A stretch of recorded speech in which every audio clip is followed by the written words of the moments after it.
Morning. From our Latvian delegation and our Latvian side, I would like to mention three topics. And first is, of course, the fishing quota in the Baltic Sea. And actually, the biggest interest is the sprots and cod backage. And regarding the sprots, I would like to mention there is a stable stock, and therefore we advise the Commission to follow scientific advices, and we would like to have increase.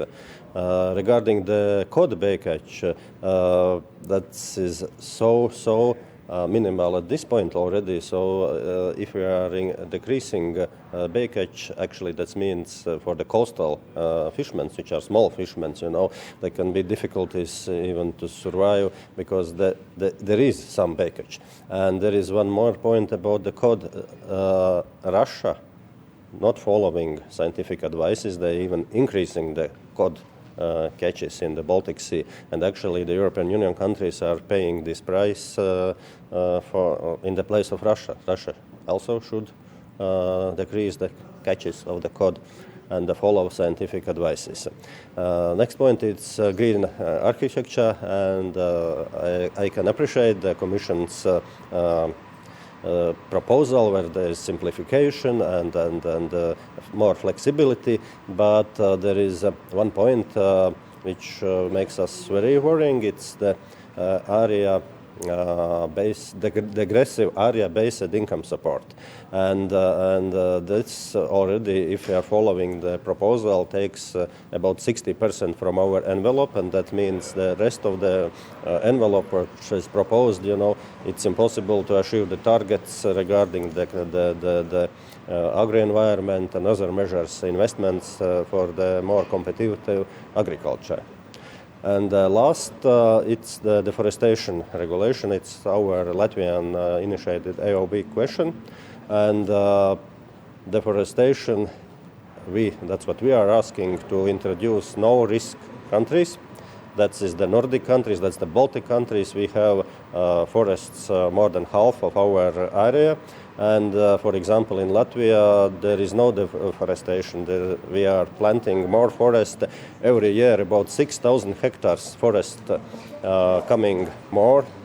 And during last 5 years, we increased our forest by 30,000 hectares. So that means the agricultural land with very bad soils, low quality soil, we are planting the forests, and we don't see any risk. And this deforestation regulation puts a very big administrative burden, bureaucracy on producers, the forest owners, our farmers, and actually that's our proposal to introduce no-risk countries. Yeah. On fisheries, thank you, Maria, for your active. What can you tell us about yesterday's negotiations, and how do you see the talks today and tomorrow, considering that you said some of the points in the Commission's proposal you couldn't accept them? Yesterday, there was also the Baltfish meeting, and then there is some, let's say, way to some consensus, but there is still, we are working, and we are not yet happy about that, what is yesterday received. Lucia McKenzie from Politico. I have a question on your comments on area-based payments and capping and degressivity. You said that this scheme will make it impossible to make the other targets.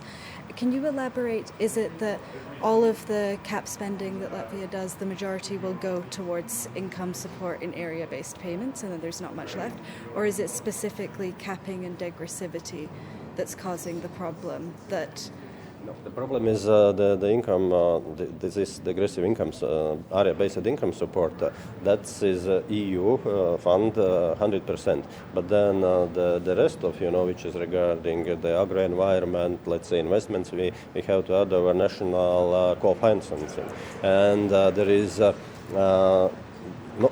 in European Union, there's different countries with different possibilities to add their own money, And if in this case it could be quite unfair and unfair competition, because some countries could add more and some less and put investments in the farms, and that's at the end, make influence on the farm competitiveness.